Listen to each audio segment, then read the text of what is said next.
Oye! Oye! FDC oye! Oye! Jack Summit oye! Oye! Engineer Muriat oye! Oye! One Uganda, One people. one people, One Uganda. Ra. Of course, such a day is very hard to speak, especially when your big brothers have spoken. First and foremost, I want to welcome all of you here, and I want to state that my chairman, Jack Sabit, whom I've known from my younger days when I was still a civil servant, thank you. My brother, Patrick Amriat, the party president, whom I've known for over 20 years, thank you. My brothers from other political parties, my brother, Honorable Ibiru, Secretary General of UPC, that's the party we all began from. Unfortunately, on the way we left, but we're together. My son, Slanda, Doctor, the Secretary General of DP. My brother, the Deputy Secretary General of GEMA. My young brother, the ED, Dr. Lawrence from iPod. The vice chairs of the party, the deputy presidents of our party, all members of NEC, chairpersons of our districts, the chairperson of the Women League, the chairperson of the youth, the chairperson of the elderly, all of you in your respective capacities, because protocol is very complicated for me, which I've asked my younger brother Chikonyogo, my spokesperson, to teach me, but I think with time I will know. I want to recall that Jack Sabit, Honorable, who is the chairman of the FDC party, I knew him when I was still a civil servant in the Ministry of Finance. And I cannot miss my word and say he has been there, mentored me up to now. Give me a question. Have I answered the big question you have been putting forward? He said, you are about to answer it. So in that regard, I would ask Honorable Jack Sabit, for us to be able to answer the question he put forward many years ago, to lead the campaign bureau as our chair. I know there will be announcements here, but this shows that you're a person we should bank on. Brothers and sisters, of course, all of you know I come from the mountains of the sun, where I was born to parents who are teachers and farmers. Today, I stand here humbled. Out of 45 million Ugandans, I am one of those you have chosen to be the president of this country. And I want to ask you to forget everything. My size, my height, my English, forget about those. Those are not good. Judge me as your own. As you remember, God chose King David from among the last persons whom nobody loved in their family. You recall, all of you, the story. They brought the big ones. The prophet said, not that one. They brought the tallest, until all of them were finished. The story of the Bible, a true story, and it's in the Quran. The sons of Jesse. Then they asked Jesse, is there any more? He says, I have something which is rearing sheep, and I'm sure you would not be happy to look at it. And he said, bring that one. When they brought, the guy was dressed in rags, smelling sheep, and the prophet said, that is the chosen one by God. And all of you must agree with me that King David was being chosen after the people of Israel had asked God that you are very far, give us a king whom we see every day. And indeed, God said, are you serious? He said, yes. Then he said, okay, I'll give you. That's when he gave them King Saul. And when he tormented them, God told them, you wanted your king. That is your what? King, I gave you. Now when he was bringing David, he said, I've brought my own king. The most loved person before God. He committed a crime, but God forgave him. But he led the country, that is Israel, for how many years? For how many years? For how many years? So the most loved person led the country for 40 years. We Muslims have our dua after how many days? Jesus fasted for how many days? The number of days of a thief, how many? 40. So 40 is a remarkable figure in the history of God.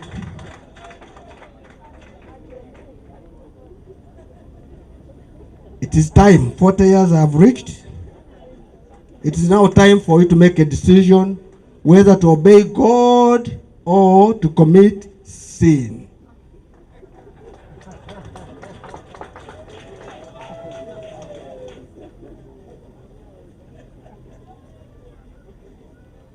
Of course, I've crossed paths with many of you, fellow Ugandans, men and women, youth, and the people of different backgrounds and tribes. Many, from school, from working, from business, from anything you can mention. So, but never in my life I ever imagined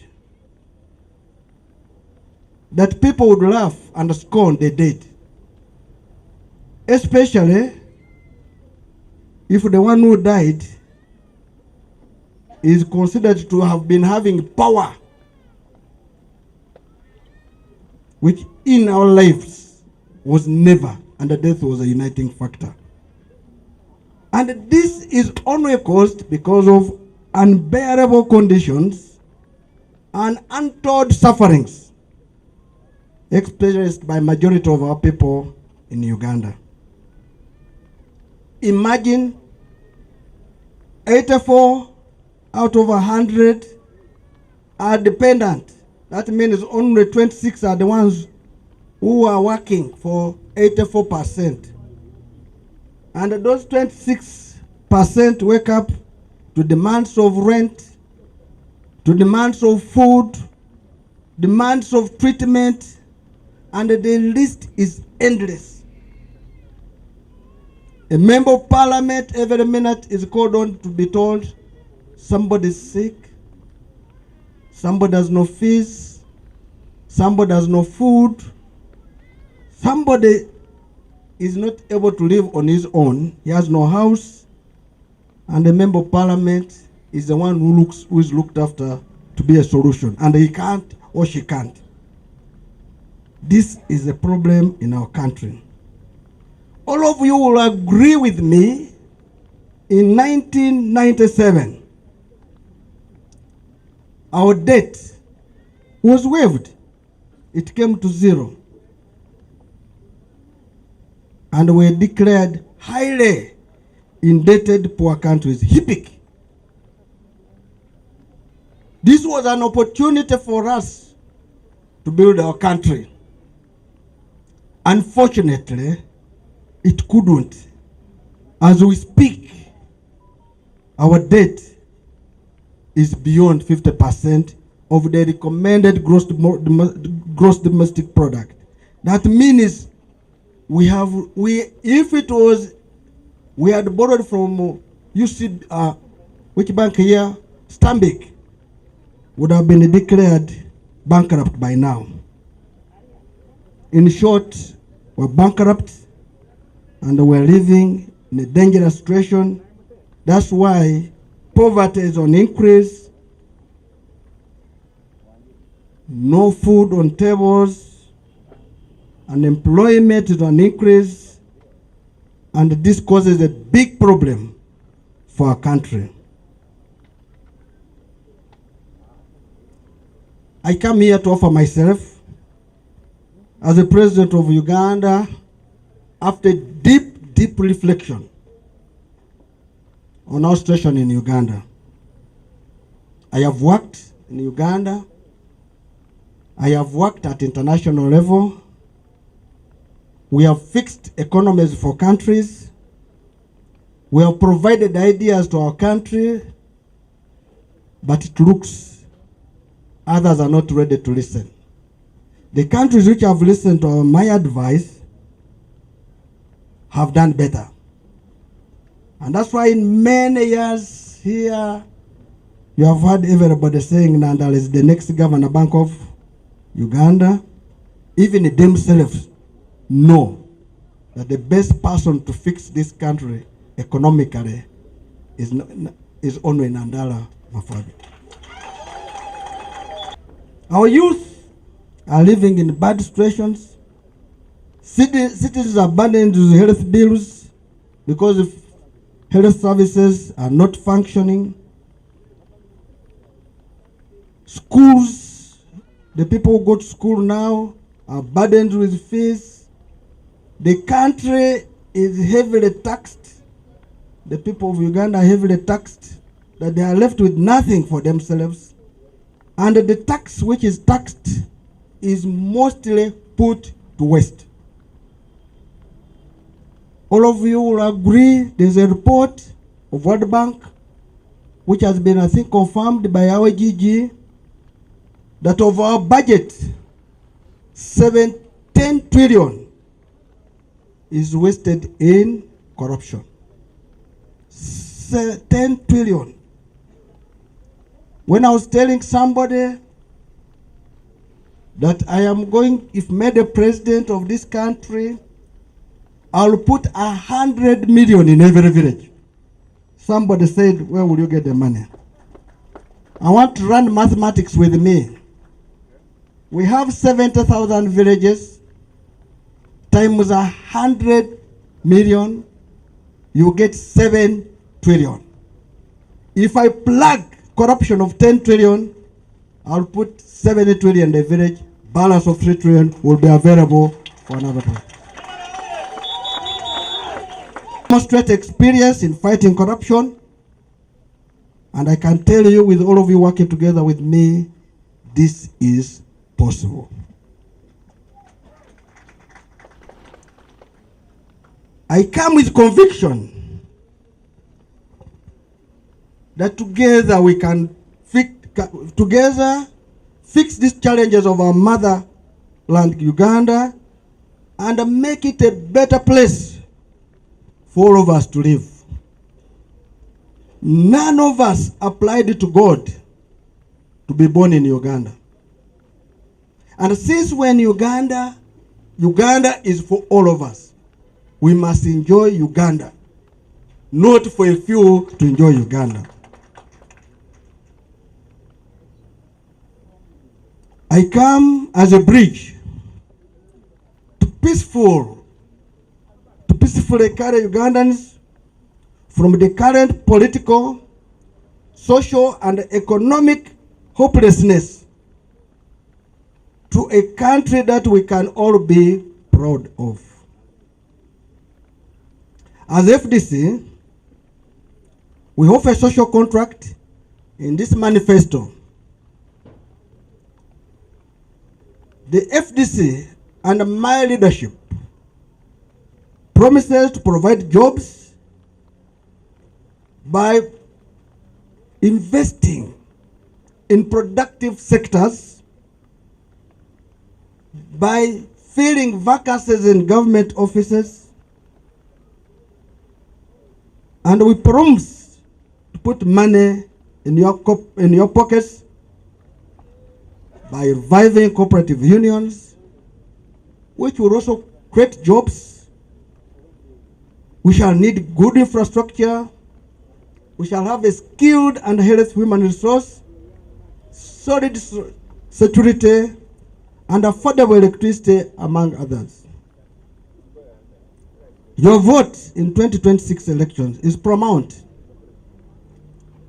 A vote for me is a vote for money in your pockets, for employment.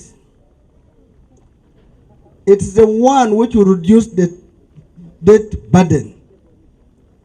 It's the one which will fix the infrastructure. It is the one which will develop human development in this country. And your vote will guarantee a peaceful transition as one Uganda, one people. Where this is our fifth manifesto since the country's transition in multi-party politics. This manifesto has been written bearing in mind the global, regional, and national context. As guided by the Constitution of Uganda, we shall actively participate in international and regional forums that stand for peace, the well-being and the progress of humanity, and dealing with global challenges such as political tensions between the United States and China, Israel and Palestine, as well as Russia and Ukraine, among others. Within the East African region, FDC takes note of the tensions in the neighboring Democratic Republic of Congo and South Sudan. These tensions have caused influx of refugees and curtailed bilateral businesses between the countries. Of course, at a national level, the country is faced with socio-economic and political challenges that must be addressed through the revival of our economy. Uganda has the highest tax regime, which is crippling businesses, creating unemployment in the youth, and indebtedness, low productivity, and widening income inequality. The gap between the rich and the poor is so big. This must be addressed. Let the rich have a 100-inch TV. Let the poor have a 14-inch black and white. Let the rich have tiled houses. Let the poor have a mabati house. You have your Benz. Let him have a motorcycle or at least a bicycle.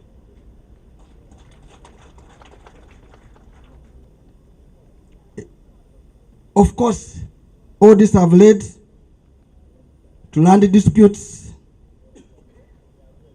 environmental degradation, poor infrastructure, low quality education, and of course, the ailing health sector. The 2024 National Population and Housing Census put our population at 45.9 million. And of these, 50% are below 18 years of age. And the same report reveals that 84 out of 100 are dependents. This poses a high danger burden, and it has led to over 4 million youth unemployed, education of the youth being low and not being well trained. This, I promise, if elected the president, these economic hardships, these inequalities, which have resulted in resentment and anger by one tribe against another, or a region against another, will be history. Politically, almost all government institutions have grounded to a complete halt. Of course, political parties are also grappling with internal strife. The judiciary is burdened with case backlog and inefficiencies, and of course our parliament, which is busy passing anti-people laws. The security forces, which is supposed to be for civilians, is busy taking sides with the ruling party. Of course, against this background, is the FDC has written this manifesto under the theme, fixing the economy, money in our pockets. FDC is convinced that once the economy of Uganda is fixed,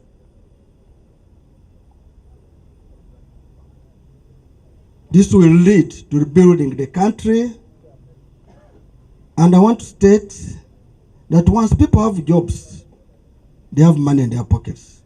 They will afford 2 meals, they will educate their children, they will afford basic family needs, and importantly, the country will have a wide tax base. Say you can't pay tax. When you have money in your pocket and you buy sugar, there's tax on that sugar of 18%. When you buy soap, you pay 18% VAT on that soap. When you drink beer, that's the worst, the tax is about 60%. So if you buy one beer, you're paying 60% in the form of taxes. So that shows if people have capacity to consume, then they will be paying indirect taxes, which means widening the tax base. Ends with indebtedness and the bitterness resulting from the world economic inequalities, which has led to people feeling as if hating Uganda, their own country. FDC under my presidency will do everything in their means to make sure that the resources they will mobilize will put in priority sectors so that our economy can resurrect.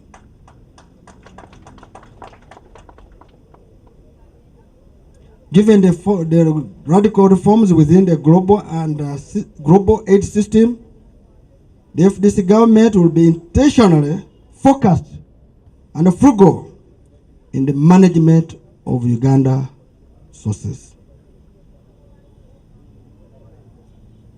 I talked about transition.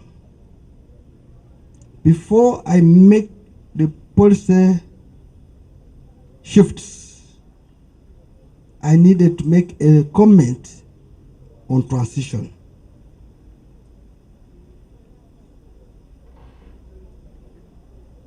All of you will agree with me. Uganda has failed to achieve a peaceful transition from one regime to another. Regimes have come to to power forcefully and left the same way. Involvement of the military in politics started in 1966 with the invasion of the Rubiri and the subsequent exile of Kabaka Mutesa II. Throughout our UPC government of Bote I, Central Uganda was seething with anger, which is why when Idi Amin took power, that's under coup, he was welcomed with jubilation. 50 years later, under the NRM regime, the same military invaded and killed the people in Obusinga Rwenzururu, where even our Omusinga, our Kabaka, was under captive for 2 years.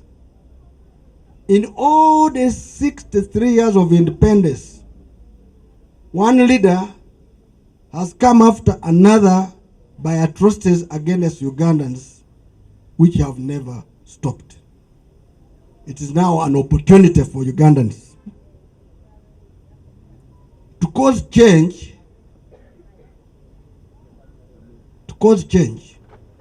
without a gun.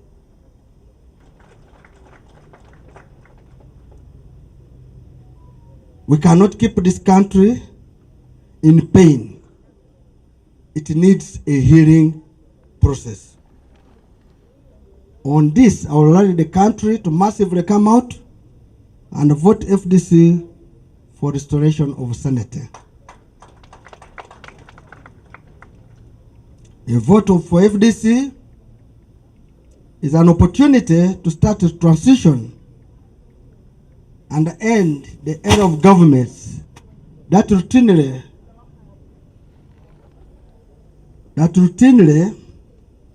use the tool of coercion to hold on power against the will of people. We want to use this election to break the tradition of getting and leaving power through the military. Uganda is for all of us. It's the only country we have. It is our destiny. Of course, this we shall lead to setting up a truth-telling and a reconciliation commission. We don't come with any hatred. We come to build bridges. Where they have been destroyed, we repair. We want to guarantee a better Uganda for everybody in this, and work with faith-based and cultural leaders to endlessly preach and emphasize the importance of truthness, hard work, and forgiveness in the pursuit of a peaceful country. This manifesto will be given to all of you. It's a document which shall, the people of Uganda, hold us accountable as FDC, and I can tell you it is possible and we can make it. I want to thank my president, deputy president, my sister Margaret, who summarized the highlights of the pillars.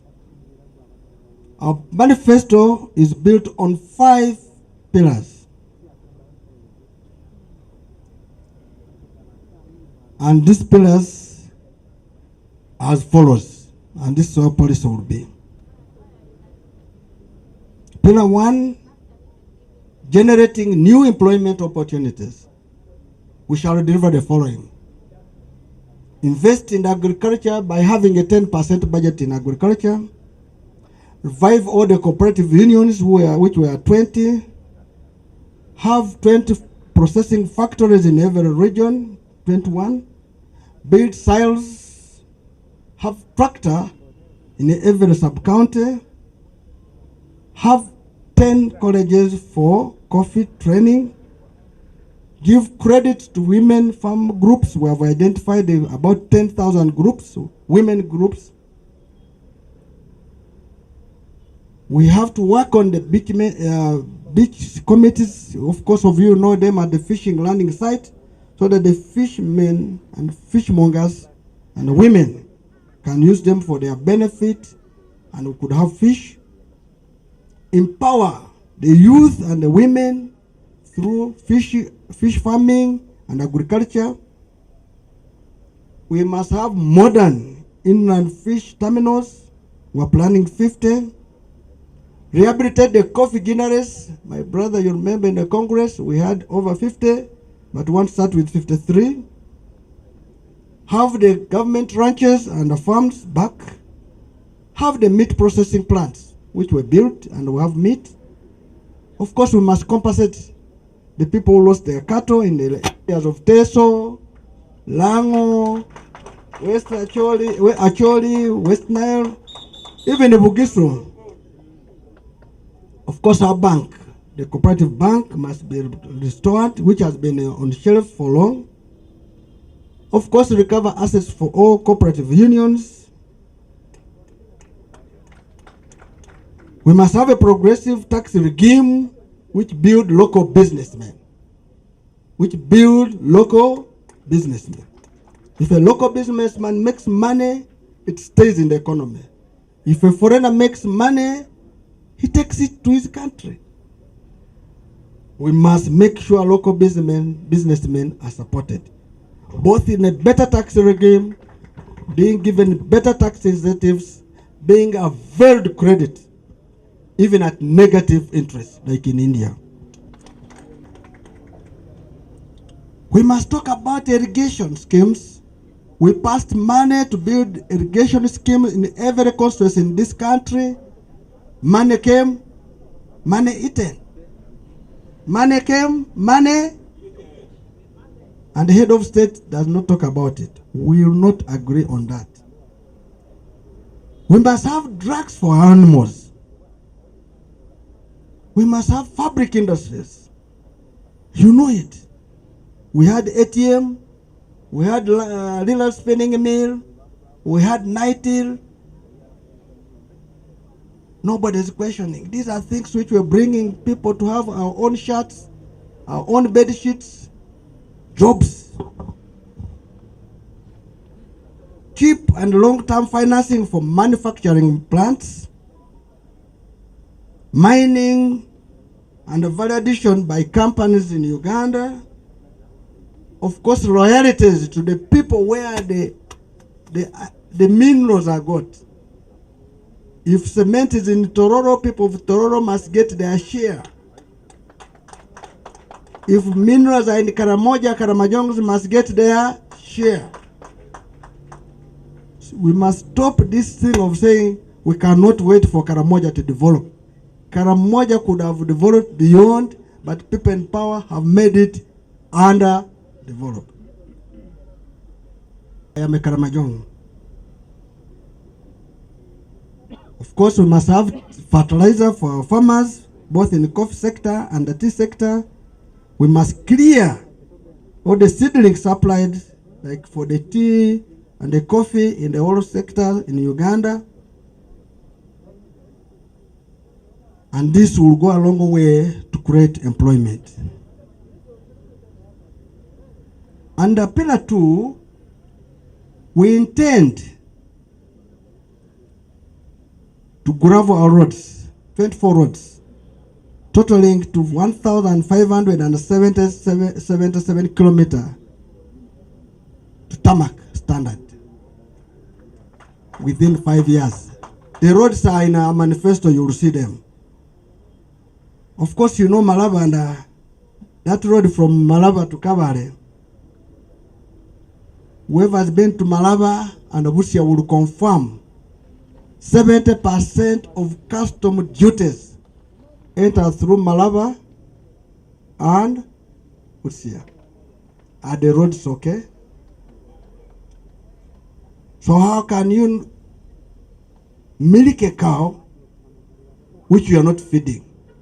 It is important to feed the cow before you can milk it. We shall make sure we do road sealing for community roads in the 50 districts, totaling to 200 kilometers. We shall have 120 kilometers of ferry access roads. We shall have 9 rehabilitated paved roads totaling 999.4 kilometers. We shall ensure our goods are transported by rail because the trucks are on the roads. That's why our roads are being spoiled. So the rail must be fixed. And the rail must be extended to a total of 1,497.3 kilometers. You'll see it, and we've done measurements. And we have shown you where the money to fund it is. We shall have to rehabilitate the 31 big bridges in this country. We'll have to rehabilitate the river and the swamp crossings. We are going to establish cable cars in the Rwenzori, that is Rwenzori Mountain, and Mount Elgon. We need the cable cars. Somebody will say, but because you come from the mountain of Elgon, that's why you want a cable car. You need to come and see Mount Elgon. It's the best place in this country. Of course, we have to pave runways at Pakuba, Kidepo, Moroto, Mbarara, and Akanungu. We have to ensure the network is the best, so that the price also drops from $35 to $25 MBS per month. We must have high speed of internet in our secondary schools and the universities and health centers. We must have houses for government employees. Can you imagine a doctor in Mulago stays in Mukono? There's an emergency in the theater. You need to operate a lady delivering. By the time you drive from Mukono to Mulago, would that woman be safe? Yet, under the Bote government and the other one, Kitante Courts was meant for doctors, junior doctors. Kololo was for senior doctors. What happened? We shall make sure civil servants have accommodation and affordable. Those elderly people of ours who are above 70 years are taken care of in accommodation and even being given some allowance, stipend. Our power should be less, cheaper to promote production, and we shall ensure power to the last person. We shall make sure there's running water in all our cities, municipalities, town councils, and health facilities. We have so many town councils, no water. We have some municipalities with no water, if it is there, in limited supply.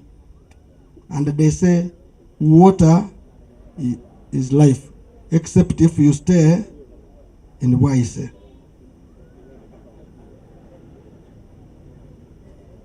We shall have 4 regional military and police referral hospitals. We shall have 500 housing for military and police. We shall ensure there is free education for children of men and women in uniform up to university. We shall provide free medical care for citizens in public hospitals. Why should you go to the hospital and they say, here's a prescription to go and buy drugs? No. You should be treated in public hospital. I want to assure you, if you vote me, medical tourism will end. Medical tourism will what?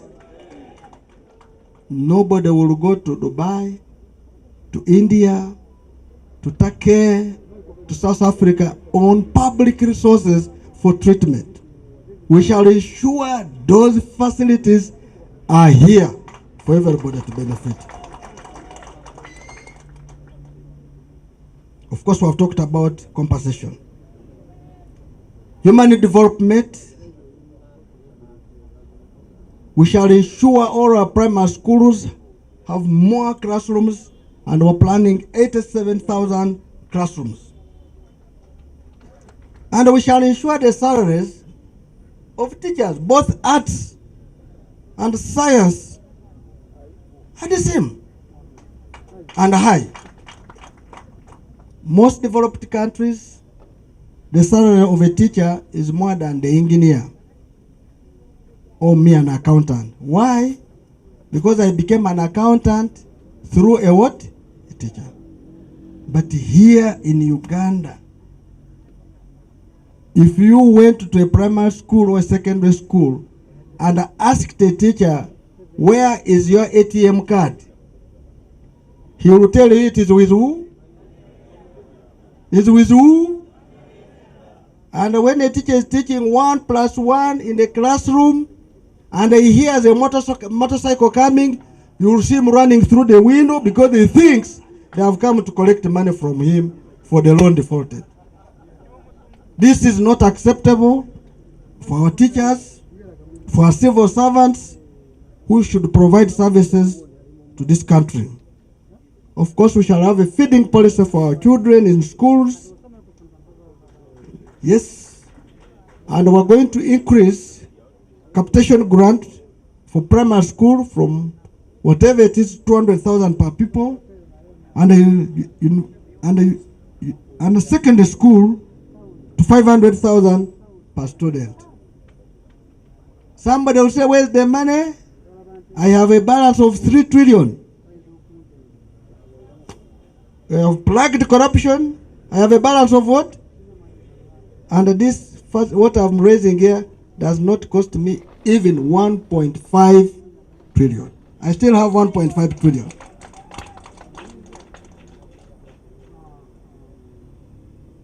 We will provide free sanitary pads and towels to all teenagers, girls in schools. Of course, those towels will be tax-free. We shall make 200 public secondary schools, and these secondary schools must also have stadiums to promote games. Somebody was asking me, how do you build a stadium? If you went to Ghana, even a primary school has its own stadium. I am sure my brother Bill agrees with me in this. So if in Ghana has a stadium, we can organize a stadium in every district to take care of the sports of our children. If a Speaker of Parliament can build a stadium, what about government?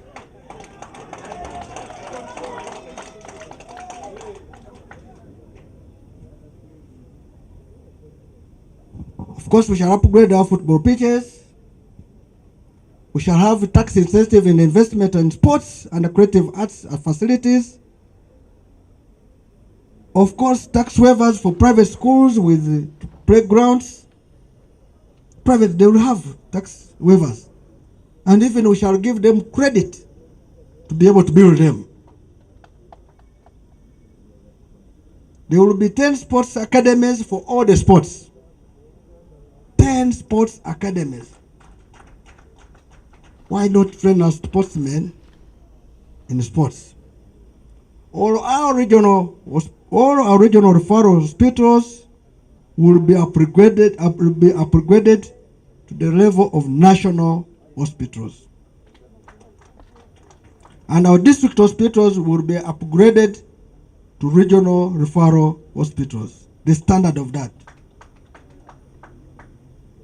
We shall equip our rehabilitation centers for the support of the youth who are struggling with drugs and alcohol. I want to tell the country that the youth are taking drugs and alcohol not because they want it. It's because they have nothing to do. To go and work in the morning up to evening, what time will he have to take drugs? What time will he have to take alcohol? They are taking it because they have nothing to do. So we should create employment for them.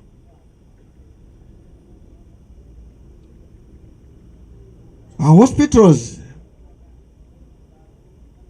We'll have ambulances, both air and road, and I can say air and road. We shall have trained and specialized personnel in these hospitals. And as I stated, they will have accommodation. And we hope to have a 10% budget in the health sector so that we are able to take care of that. Of course, we shall have insurance paid for by government, which is called National Health Insurance.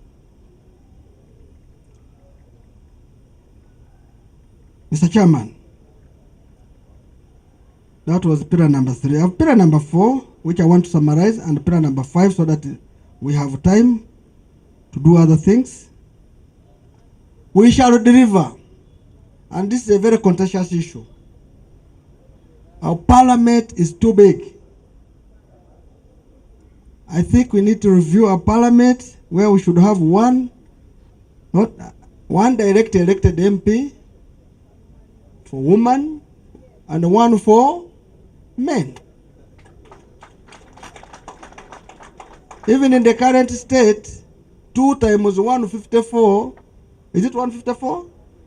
140 what? 146.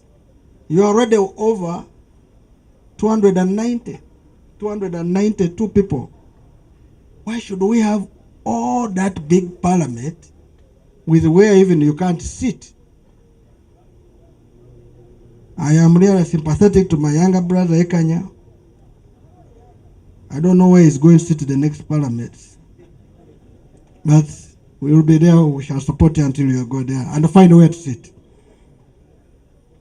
We are thinking our constitution should be proportional representation, which has been advocated by UPC and the DP. And this is what we say, we agree with you, we should have proportional representation.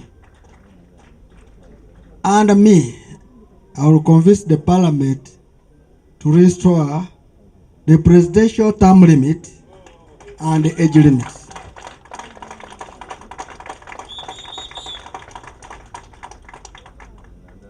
I will ensure the inspectorate of government, that's IGG, his or her powers can never be overridden by a president.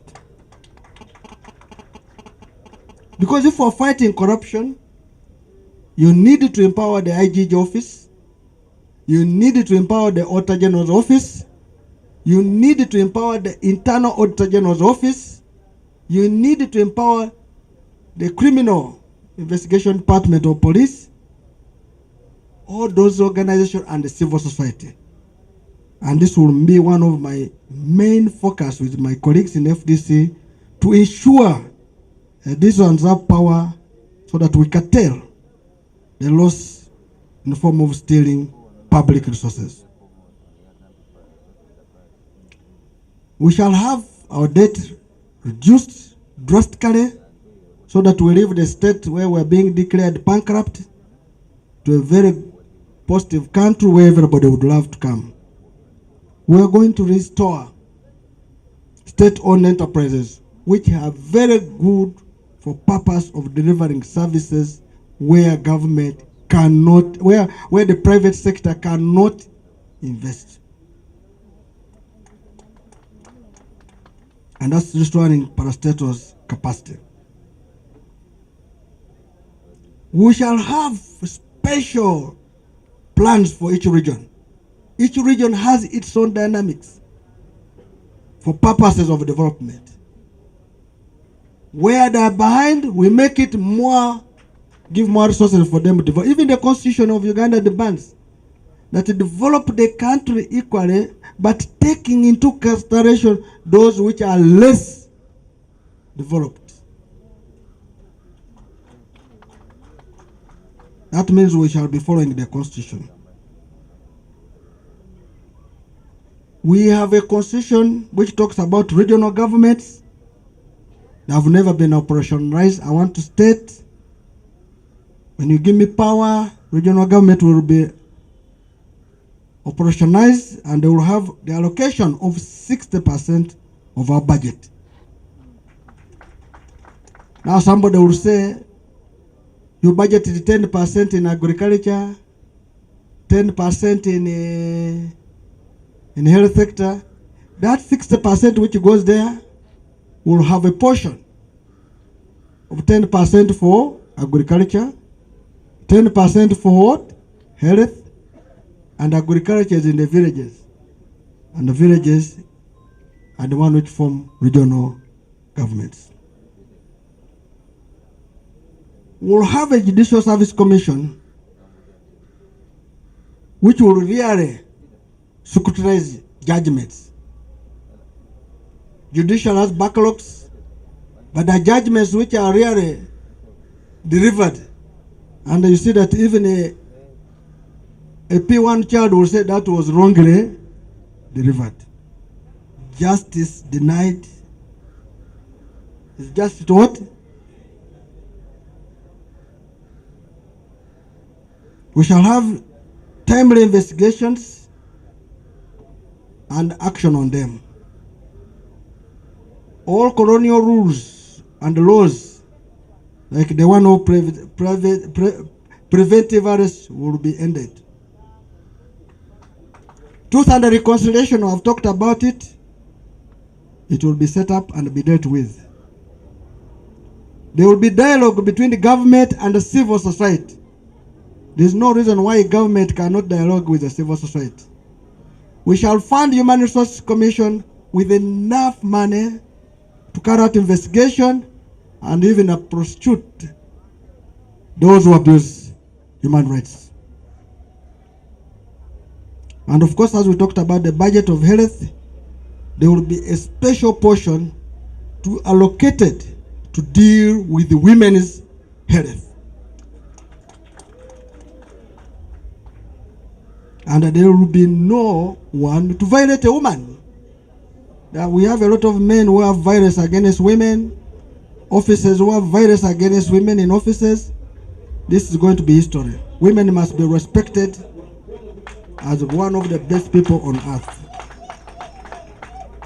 And I've talked about capital, and I can tell you there will be cheap capital for all Ugandans.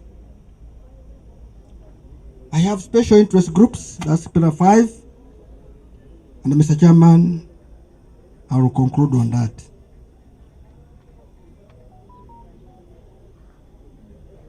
We have talked about women, youth, and elderly, and of course men. You can get a man walking, but is also disabled. There will be a deliberate effort which we shall work on to ensure that nobody in this country is left behind in any activity of government. And that's where we shall disburse our government grants, provide procurement services to the people, and support services to those disadvantaged class of people in the society. All the youth who will be unemployed, we shall have a one every year, initially of 1 million for unemployed youth.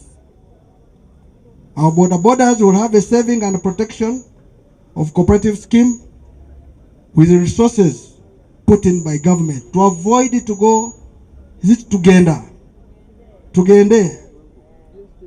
I was computing for one border who bought a motorcycle at 5 million. At the end, he had paid about 16 million. In short, he worked for Tugende. This is daylight robbery. This is not acceptable for our people. Government contracts. There will be a deliberate effort to be given to the youth in a proportion of 10% or more. We, the youth, if we are not treated well as the youth, I wouldn't be standing here to talk to you, which I want to thank the Jack Sabbaths for having mentored us.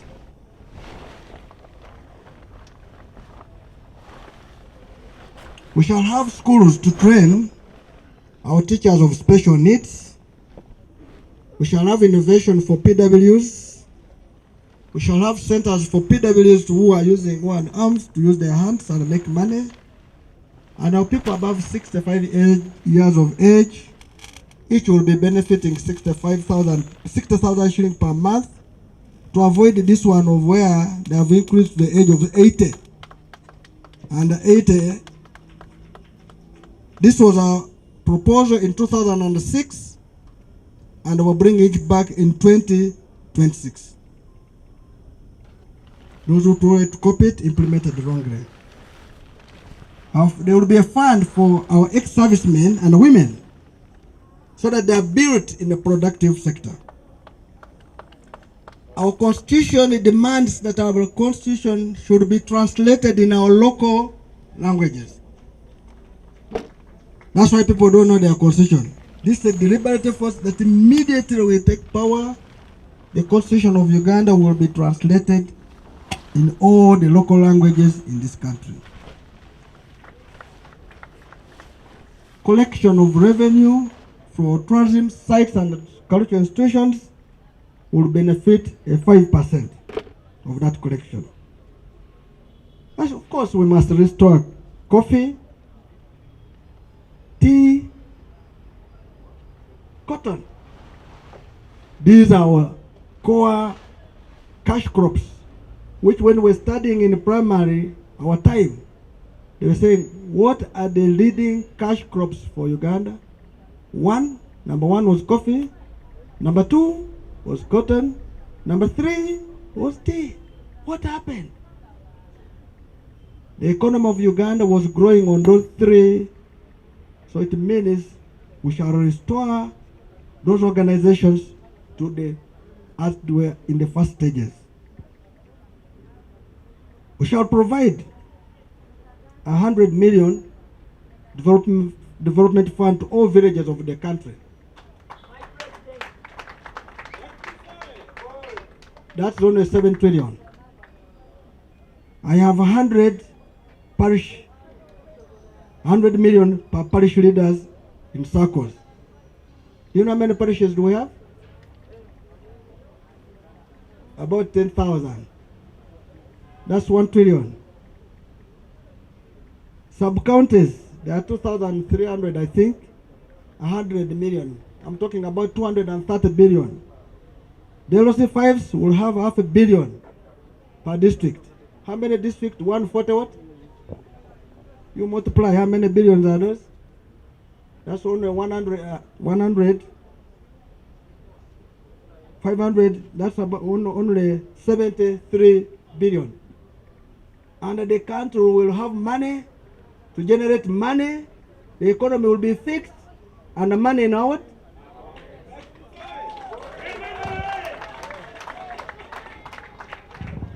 I want to ask all of you to trust us. We come here ready to work for you.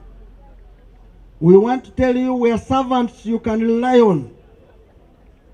We come here to unite this country without hatred on anybody. I want anybody to move from Koboko to Chisoro, and each of you will treat each other as brother and one people. We build bridges where they are not. We repair those which have been destroyed. I call on every Ugandan that lend us your vote. Lend us your vote, and you will see the results. Look and do it as God did to King David. It can be done. Where there is no road, God will put a what? Where there is no way, God will put a what? I can tell you, if all of you voted Nandala Mafabi as your president in Uganda, you will never regret in your entire life. With all those many words, I want also again to thank the country which has supported me all along, starting from where I came from I came from Budadili, went international. Around. Yusuf was my colleague in the university, a very bright man, and he has been there for me. And I believe, even in Uganda, if I work with Yusuf, he should be there for me. Opportunity to lead this country, and you will never regret. God be with you. God bless you. One Uganda, one people.